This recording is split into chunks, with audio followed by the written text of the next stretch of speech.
एक व्यक्ति ने मुझे पूछा था कि आप कश्मीरी हो क्या, हिंदू हो क्या, आप यही यहाँ के नहीं लगते। दूसरे दिन जब वहाँ पे हल्ला हुआ और उसके 1-2 दिन बाद जब उसके स्केचेस रिलीज हुए तो मैंने मेरे पिताजी को बताया कि इन्होंने जो एजेंसीज ने जो स्केचेस रिलीज किए उसमें से एक इंसान जो है उसने मुझसे वहाँ पे बात की थी। अगर वहाँ पे सिक्योरिटी रहती थी तो ये घटना होती नहीं थी।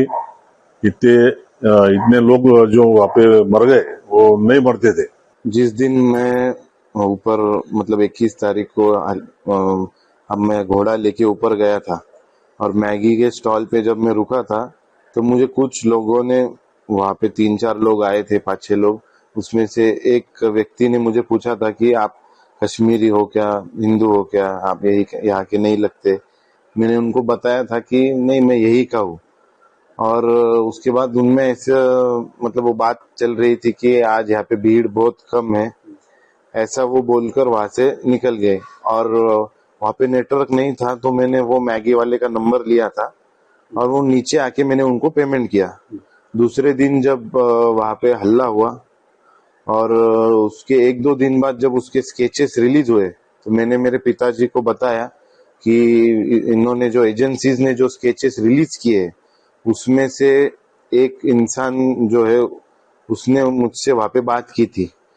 तो मेरे पिताजी ने मुझे बताया कि हमने इसको रिपोर्ट करना चाहिए, इसलिए हमने ईमेल से एनआईए को इसकी इंफॉर्मेशन दी है। एनआईए से कुछ आपसे संपर्क हुआ है क्या? नहीं, अभी तक तो कुछ उनकी तरफ से हमको कुछ ये नहीं आया है, रिस्पांस रिप्लाई कुछ आया नहीं है। अगर आएगा तो हम आगे उनको जो भी इंफॉर्मेशन नीडेड है वो जरूर देंगे। जालना से आप अभी अपने कितने लोग गए थे यहाँ से? जालना से मेरे फैमिली से तो मैं, मेरे मम्मी और पापा गए थे। बाकी तो पूरे देश भर से, दुनिया भर से वहाँ पे लोग आते, इतनी खूबसूरत जगह है वो। तो हम यहाँ से इतने ही लोग थे मेरे फैमिली में से। और ये जो घटना अभी आपको मालूम हुई तो वो टाइम में अभी आपको क्या लगा? हम बहुत डरे हुए थे।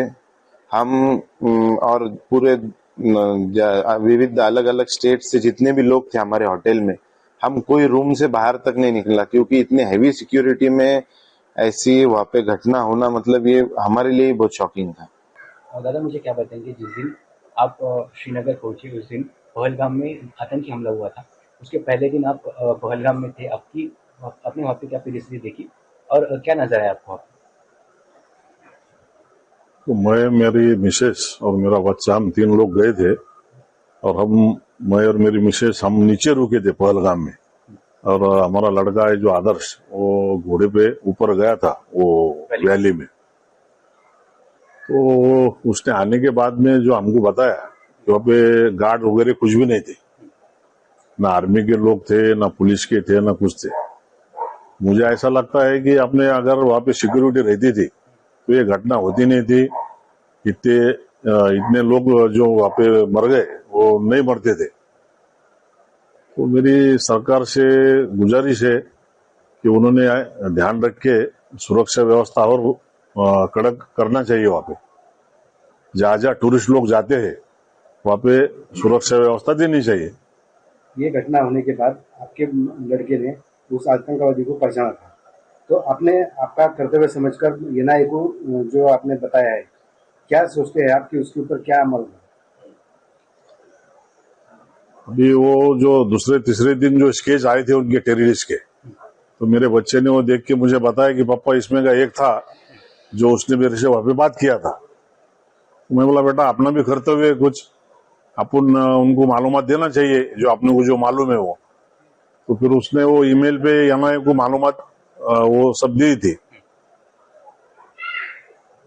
आपको जब मालूम हुआ ऐसा हमला वहाँ पे अरेंजमेंट हुआ है तो आपको क्या लगा, क्योंकि एक दिन पहले आप वहीं पे थे? बहुत बुरा लगा और हम तो बच गए समझो हमारे माँ बाप के आशीर्वाद से, मगर जो लोग गए उनके बारे में बहुत सोच के दुख लगता है और ऐसा लगता है कि ऐसी घटना नहीं होनी चाहिए।